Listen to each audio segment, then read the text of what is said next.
안녕하세요. 매주 수요일 원석을 발견하는 시간 헬로 코넥스입니다. 요즘 들어서는 이 인간 전염병, 코로나 같은 인간 전염병뿐만 아니라 동물 전염병도 참 기승이에요. 날씨만 추워지면은 아프리카 돼지열병이다, 조류 독감이다 이런 것들이 기승이고 또 이 부분이 물가에도 영향을 미치고 또 농민들도 시름이 깊습니다.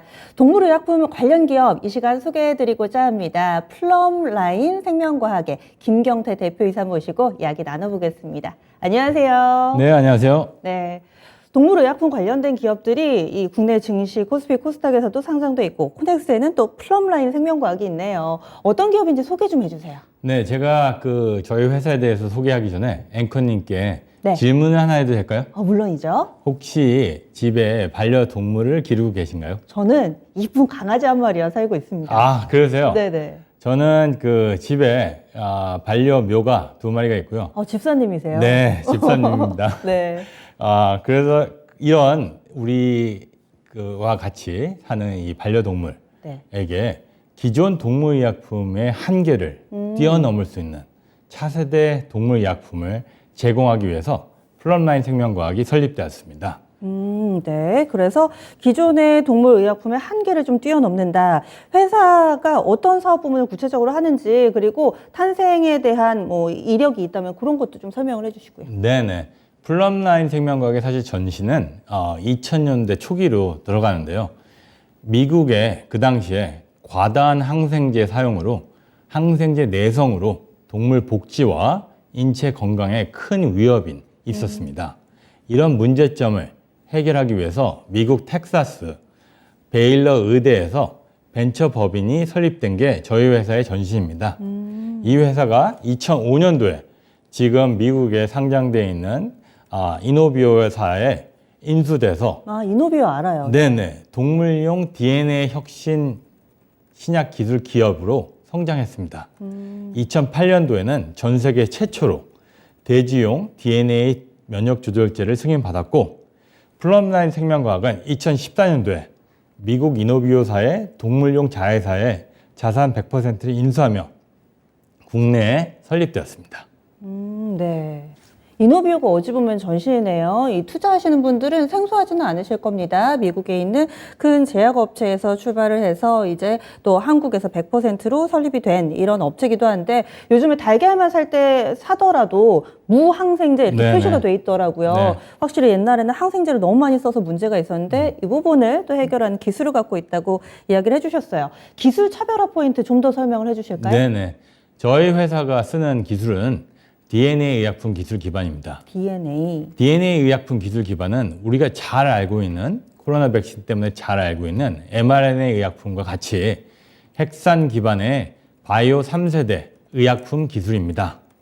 대부분의 동물용 의약품은 화학 기반 또는 바이러스 또는 제조학 단백질 기반의 의약품입니다.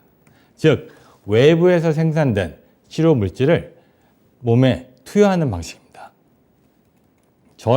저희가 개발하는 DNA 의약품은 치료 물질에 최적화된 유전 정보를 몸에 투여하여 동물 자체적으로 이 전달된 유전 정보를 읽고 타겟한 항원 또는 치료 단백질을 세포 내에서 생산하는 구조입니다. 즉, DNA 의약품은 mRNA 의약품처럼 바이러스의 항원에 DNA 염기설만 알려지면 의약품 후보군을 신속하게 제작 진행해서 팬데믹에도 빠른 대응이 가능합니다. 또한 DNA 의약품은 실온에서 1년, 섭씨 37도에서도 한 달, 냉장 보관 시 5년 보관 가능하기 때문에 배송업체, 농장 및 동물병원에서 별도의 냉장 시스템 없이도 사용하기 용이합니다. 현재까지 전 세계 인체용 DNA 의약품은 1건이 승인되었고요. 동물용 DNA 의약품은 총 6건이 승인되었습니다. 그중 1건을 플럼라인 생명과학이 가지고 있고요. 아시아에서는 유일합니다. 네, 그렇군요. 그렇게 전 세계적으로도 각광받는 기술인데 이 아시아에서는 플럼라인 생명과학이 유일하게 DNA 의약품을 승인받았다. 이 DNA 의약품이라는 게 보관도 용이하고 그리고 하나의 플랫폼만 딱 만들면 여기저기 다각도로 좀 적용을 할 수 있는 거죠? 네네. 다국적 제약사에서 개발한 DNA 의약품하고 저희 거하고 차별점은 다국적 제약사에서 개발한 DNA 의약품은 특정한 종에만 사용합니다.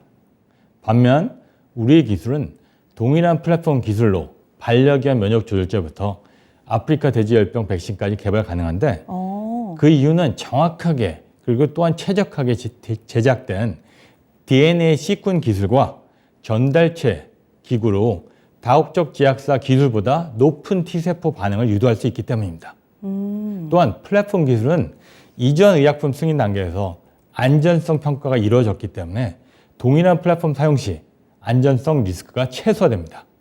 현재 이 기술은 글로벌 특허 25개로 보호받고 있습니다. 네, 그래서 다국적 제약사보다 좀 더 기술적인 우위를 지금 점하고 있어서 차별화 포인트를 이렇게 설명을 해주셨는데 이 바이오 시장 그리고 또 인간의약품 같은 경우는 여러모로 많이 분석이 좀 나와 있는데 동물의약품 시장은 어떻게 좀 형성돼 있는지 이 부분도 좀 궁금한데요. 네, 대부분의 투자분들이 인체의약품 임상 과정부터 인체의약품 시장에 대해서 너무 잘 알고 있는데요. 네. 이 동물의약품 임상 과정과 그 시장에 대해서는 잘 모르고 계세요. 글로벌 동물의약품 시장은 약 2026년도 기준으로 한 81조 원 규모로 성장할 것으로 예상하고 있고요. 인체의약품 시장 대비 한 30분의 1 규모입니다. 상대적으로 작지만 임상 기간이나 임상 비용은 천문학적으로 비교했을 때 차이가 나기 때문에 적기 때문에 그만큼 리스크는 줄이면서 빠르게 매출이 날 수 있는 시장으로 볼 수 있습니다. 현재 8개의 다국적 제약사가 대부분 이 시장을 장악하고 있습니다. 이 회사들은 차별화된 의약품 기술을 토대로 반려동물, 특히 반려동물 쪽에 집중해서 현약 반려동물 혁신 시장의 개발에 집중을 해서 이 시장을 리드하고 있는데요. 가장 좋은 예는 전 세계에서 가장 큰 조에티스라는 회사입니다. 이 회사는 지금 현재 NYSE에 상장되어 있고요. 시총 규모는 약 100조 원 정도 됩니다. 우리나라에서 가장 큰 바이오 업체인 삼성바이오가 바이오로직스가 한 시총 60조 정도 되기 때문에 이 규모는 대충 보시면 비교가 될 거고요. 네. 이 조에티스가 2012년도에 상장되기 전에 약 1000개 이상의 품목이 있었어요. 근데 상장 이후에 반려동물에 집중을 하면서 이 대부분의 제품을 정리하고 10개의 혁신 의약품으로 전체 매출의 47%를 구성하고 있습니다. 또한 높은 30% 이상의 영업이익률을 유지하면서 차별화된 이 반려동물 의약품 집중으로 회사의 고부가치를 만들어내고 있습니다. 특히 2건의 반려견 피부 질환 관련 치료제 에포코엘이라는 약과 사이토포인트는 글로벌 매출 이 단 2건으로 약 1조 원 정도의 규모를 일으키고 있어요. 반면 우리나라에서는 국내 동물의약품 시장 규모는 한국동물의약품협회 2021년도 기준에 의하면 약 한 1조 3조 원 시장인데요. 이 시장을 한 1000개 정도의 업체들이 경쟁하고 있습니다. 즉, 한 10억 정도의 매출을 평균 업체가 난다고 보시면 돼요. 이 업체들은 소독제, 해충 구충제, 영양제, 동물의약품까지 다 포함된 겁니다. 반려동물 혁신 신약으로 다시 돌아가야 되는데요. 반려동물 혁신 신약은 글로벌 상위 20개 동물의약품 매출 기준 약 75%를 차지하고 있습니다. 경기와 상관없이 과거 15년 동안 꾸준히 성장해 왔고요. 다국적 제약사는 더욱더 이익률 높은 반려동물용 혁신 신약 연구 개발 및 라이선스, M&A에 집중하고 있습니다. 특히 놀라운 거는요. 최근 2, 3년 동안 진행된 M&A 중에서 나스닥에 상장되었던 바이오벤처였던 아라타나와 킨드레드 바이오사이언스가 있습니다. 네. 이 회사들은 다국적 제약사인 엘랑코라는 일라일리 자회사였던 엘랑코라는 회사에 대규모 기술 수출을 한 후에 회사가 통으로 인수되었습니다. 그러니까 시장에서 거래됐던 것보다 2배 이상의 프리미엄을 주고 약 2억 불에서 5억 불 정도의 규모를 주고 엘랑코가 통으로 인수한 케이스입니다. 네, 반려동물 시장 자체가 점차 좀 커지고 있고, 그리고 좀 전에 이 임상 비용하고 기간이 적다. 네. 이 부분이 또 회사 입장에서 리스크인데 리스크가 적은 산업이다 이렇게도 볼 맞습니다. 수 있어요. 그러면 제약바이오 하면은 저희가 보통은 파이프라인으로 그 회사의 가치를 좀 타진을 해보잖아요. 주요 파이프라인들 어떤 것들이 있는지 좀 간략하게 소개를 해주실까요? 네네. 저희 회사 제품은 그 조에티스처럼 반려동물 쪽에 집중되어 있고, 특히 임상 3상에 2건이 있는 PLS-D1000 노령견용 DNA 면역조절제와 PLS-D5000 반려견 전용 DNA 면역 항암제가 있습니다. 또한 대지에서 현재 발생되고 있는 아까 앵커님이 말씀하셨던 아프리카 돼지열병, 네. 전 세계 아직까지 백신 자체가 없는 그 부분을 자체적인 기술로 인해서 개발하고 있습니다. 네, 이렇게 해서 주요 파이프라인에 대해서 설명을 해주셨는데 어떤 게 지금 단계상 가장 빠른가요? PLS-D1000인데요. 네. 이거는 사실 오늘 뭐 기사에도 좀 났는데, 지금 현재 임상 3상을 진행하고 있고 임상의 3상 접종까지 다 완료를 했습니다. 그리고 임상 환견 전체 50%가 90일을 지나갔기 때문에 전체 임상 기간의 180일 중에 50%를 벌써 넘어갔습니다. 그렇군요. 그 PLS-D1000 이게 DNA 면역 조절제인데 네. 임상 3상이 거의 끝나가는 과정이면 3상 다음에는 시판 허가 이렇게 가나요? 품목 허가를 신청할 수 있는 위치고요. 네. PLS-D1000은 노령견 전문 약품으로서 노령견이 나이가 먹으면서 면역력이 떨어집니다. 노령견의 CD8 T세포 생산을 높여서 면역력을 증진시키고, 또 노화로 줄어든 활동성과 식욕을 올려서 건강 수명을 늘리는 전문 의약품입니다.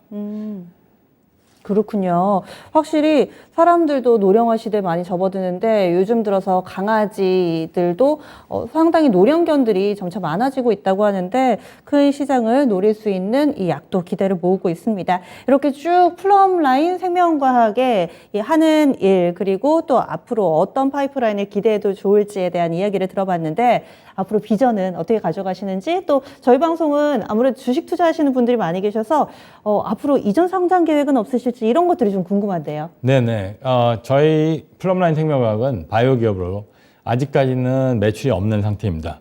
이러한 회사가 이제 코스닥으로 이전 상장하기 위해서는 기술 평가 기업으로, 즉 기술성 평가나 성장성, 기술 평가를 통해서 상장하는 방법입니다. 최근에 기술성 평가가 이제 좀 더 세밀하게 이제 조만간 발표할 것으로 알고 있는데요.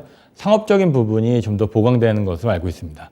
저희 회사도 임상 PLS-D1000이 임상 3상이 아까 말씀하신 것처럼 이제 마무리 단계에 더 가면서 기술 수출 또는 제품 매출로 연결될 것으로 알기 때문에 이 부분이 신속하게 이루어지면서 신속 이전 상장도 빠르게 준비할 거고요. 저희 회사가 임상 3상이 잘 마무리되면 특히 차별화된 기술로 개발되고 있는 이 반려견 의약품이 개발될 경우 다국적 제약사를 통해서 해외 라이센싱 또는 M&A까지도 고려할 수 있는 위치에 있기 때문에 저희 주주분들이나 투자자분들을 위해서 단순하게 기술평가 외에 다른 방법으로도 상장할 수 있는 방법을 추가하겠습니다. 예, 알겠습니다. 저도 반려동물과 함께 생활하는 사람으로서 또 빨리 시판이 되는 날, 그리고 또 회사의 성장 함께 좀 기대해 보도록 하겠습니다. 오늘 말씀 고맙습니다. 네, 감사합니다. 네, 펫 시장, 반려동물 시장은 연평균 성장률이 거의 20%에 육박합니다. 이 커지는 시장 가운데서 플럼라인 생명과학, 앞으로가 기대되는 회사가 아닐까 하는데요. 오늘 헬로우 코넥스 그 3번째 시간이었습니다. 앞으로의 이전 성장 계획과 또 이 회사의 커가는 날들을 기원하면서 여기서 인사드리도록 하겠습니다. 다양한 투자 판단에 대한 도움 말씀드렸고요. 종목의 상승과 하락을 보장하지는 않습니다. 함께해 주신 여러분 고맙습니다.